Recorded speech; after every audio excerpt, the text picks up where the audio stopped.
Good morning children. बच्चों, आपका पाठ 7 तक काम कंप्लीट हो गया होगा, ठीक है। पाठ 7 तक मैंने आपको पढ़ा दिया है। आज हम पढ़ाएंगे आपको पाठ 8 प्यासा कौआ। पढ़िए मेरे साथ। आप लोग अपनी बुक निकालिए। पाठ 8 प्यासा कौआ, ये जो कौआ बना हुआ, ठीक है। अब मेरे साथ पढ़िए। एक बार की, ए का एक बार की बात है। एक बार की बात है, किसी जंगल में एक कौआ रहता था। कौआ, ठीक है। एक दिन उसे बहुत ज़ोर से प्यास लगी। प्यास मतलब वह थर्स्टी था, भूख प्यासा था, उसको प्यास लग रही थी। एक दिन उसे बहुत ज़ोर से प्यास लगी। वह पानी की तलाश में इधर उधर भटकने लगा, ठीक है। कहाँ भटकने लगा? जब प्यास लगती है तो इधर उधर भटकने लगते हैं। हम लोगों को लगती है तुरंत गिलास बोतल ढूंढते हैं ना, तो इसमें है तलाश। तलाश मतलब क्या होता है? खोज। वह पानी की खोज में इधर उधर भटकने लगा। तेज गर्मी और निरंतर उड़ते रहने से उसकी प्यास और भी बढ़ गई। अगर जो हमें प्यास लगी हो और हम लगातार और परिश्रम करें, कुछ और जो काम करें उसको तेज करते चलें, तो हमें क्या लगेगी? प्यास लगेगी। फिर वह तो कौवा था, वह तो इस तरह उड़ रहा था, पूरी मतलब ऊपर जा के से उड़ रहा था, तो उड़ने में तो और उसको प्यास लग गई। वह सोचने लगा, अगर मुझे जल्दी ही पानी नहीं मिला तो मेरी मौत निश्चित है। देखिए, एक बार हम लोग बिना खाए रह सकते हैं, लेकिन बिना पानी और हवा के नहीं रह सकते, ठीक है। तो ये कौवा बहुत प्यासा था और ये बेचारा पानी को ढूंढ रहा था, और लगातार ढूंढते ढूंढते उसको जब पानी नहीं मिल पा रहा था, तो उसने सोचा आज अगर जो हमें पानी नहीं मिला तो हम क्या करेंगे? हमारी मौत निश्चित हो जाएगी। इसमें आया है निरंतर। निरंतर मतलब होता है लगातार, ठीक है। निरंतर मतलब लगातार। ऐसे निरंतर प्रयास करते रहो तो तुम्हें सफलता जरूर मिलेगी, यानी कि लगातार, कंटिन्यू। कौवा यह सोच ही रहा था कि तभी उसे कुछ दूर पानी का एक घड़ा नजर आया। वह तुरंत वहां पहुंचा और घड़े में झांकने लगा, ठीक। एक घड़ा उसको दिखाई दिया। उसने सोचा उसमें पानी होगा, तो उसने जब झांका उसमें थोड़ा सा पानी दिखाई दिया। घड़े में पानी तो था, लेकिन इतना नीचे था कि वहां तक उसकी चोंच नहीं पहुंच सकती थी, क्योंकि जब भाई चोंच तो एक लिमिट होती है ना उसकी लंबाई होना, और घड़ा में बहुत नीचे पानी था। उसने हर तरह से पानी पीने की कोशिश की, पर सफल नहीं हुआ। कोशिश मतलब प्रयास,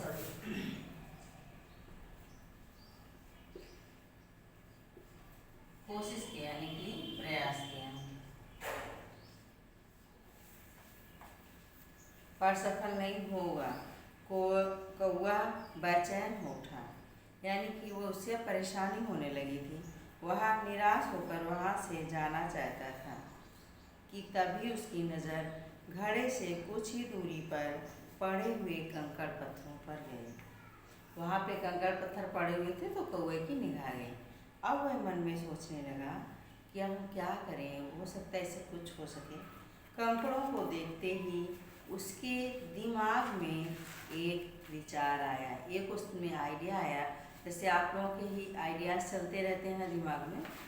एक कोई नई कार मम्मी पापा लाएंगे तो उसको आपने तोड़ना वोड़ना शुरू कर देते हैं, उसका स्क्रू खोलेंगे, उसके दिमाग में आप दिमाग चलाने लगते हैं कि कैसे जोड़ा। तो इसी तरह ये कौवा दिमाग लगा रहा है कि हमें पानी कैसे मिल सकता है। वह कंकड़ों के पास गया और अपनी चोंच में कंकड़ ला गला कर घड़े में डालने लगा। कंकड़ छोटे छोटे जो पत्थर के टुकड़े होते हैं। कुछ ही देर में उसकी मेहनत रंग लाई और घड़े का पानी का स्तर कुछ ऊपर तक पहुंच गया, यानी कि जैसे कि घड़े में पानी थोड़ा था,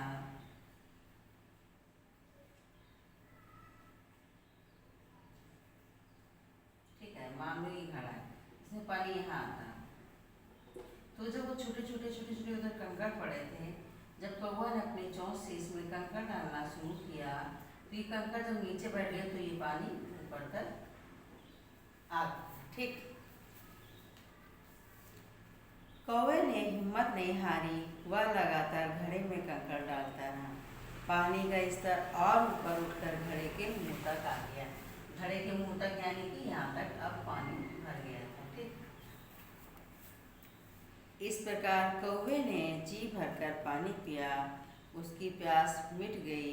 अब वह खुद को स्वस्थ महसूस करने लगा। जब हम लोगों को बहुत प्यास लगी होती है, पानी मिल जाता है तो कहते नहीं कि अरे जान आ गई एकदम। कुछ देर उसने वहीं आराम किया और फिर वह भोजन की तलाश में वहाँ से उड़ गया।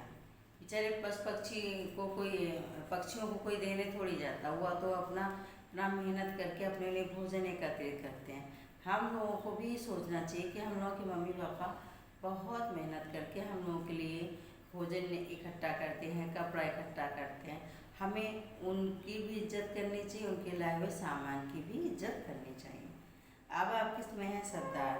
निरंतर तलाश, बेचैन होता है किसी बात को लेकर, चिंतित होना या घबरा जाना। बेचैन,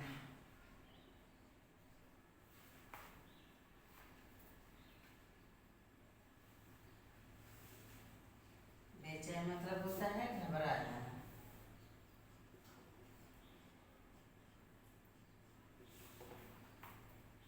फिर उसके बाद है कोशिश, इधर उधर, कोशिश और प्रयास एक ही चीज होती है। ठीक है,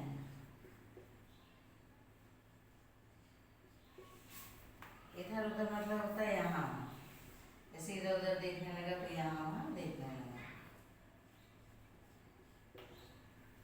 तो ये थे आपकी स्टोरी पानी प्यासा कौवा। ठीक है, ये स्टोरी आज से बहुत पहले से चली आ रही है, यानी कि हम लोगों के पापा ने भी पढ़ा होगा, फिर भाई ने पढ़ा, फिर हम लोगों ने पढ़ा।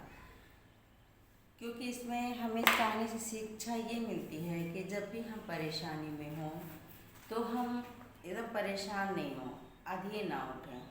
क्या करें, हम अपना दिमाग चलाएं, इसका सॉल्यूशन क्या है, इसका समाधान क्या हो सकता है, जैसे कि कौवे ने किया था। अब है इसमें आपका प्रश्नोत्तर हम आपको नेक्स्ट PDF में भेजेंगे और इसकी जस्ट ऑल एक्सरसाइज। चलिए, इसी कौवे के ये प्यासा कौवा पे हम एक आपको कविता सुनाते हैं। दूर देश से कौवा प्यासा, पानी की थी कहीं न आशा। मतलब एक कौवा प्यासा था, उसको पानी कहीं आशा नहीं थी कि उसको पानी मिलेगा। पानी की थी कहीं न आशा, तब सोचा दूर देश से कौवा प्यासा, पानी की थी कहीं न आशा। ठीक है, तब सोचा, तब लाया कंकड़ लगा डालने एक एक कर। ज्यों ज्यों कंकड़ पड़ता जाता, त्यों त्यों पानी चढ़ता जाता। ऊपर तक पानी चढ़ आया, मेहनत का फल उसने पाया। किसने पाया? कौवा ने। पानी पीकर प्यास बुझाई, मेहनत का फल उसने पाया। मेहनत उसकी रंग लाई। ठीक है, कोई भी मेहनत करोगे तो आपका सफल नहीं होगा, उससे आपको सफलता ही मिलेगी। ठीक बच्चों, अब इस पाठ का भी एक्सरसाइज प्रश्नोत्तर सारा कुछ कर लीजिएगा। आपके पाठ कंप्लीट होते चले आएंगे और जितना भी आपका सिलेबस कंप्लीट हो रहा है उतना आप याद भी करते जाइए, क्योंकि स्कूल बहुत जल्द खुलने वाले हैं। आप लोगों ने प्रिपरेशन कर लीजिए, कॉपी किताब ड्रेस सब कुछ एकदम बढ़िया से तैयार कर लीजिए। ठीक है, बाय बच्चों।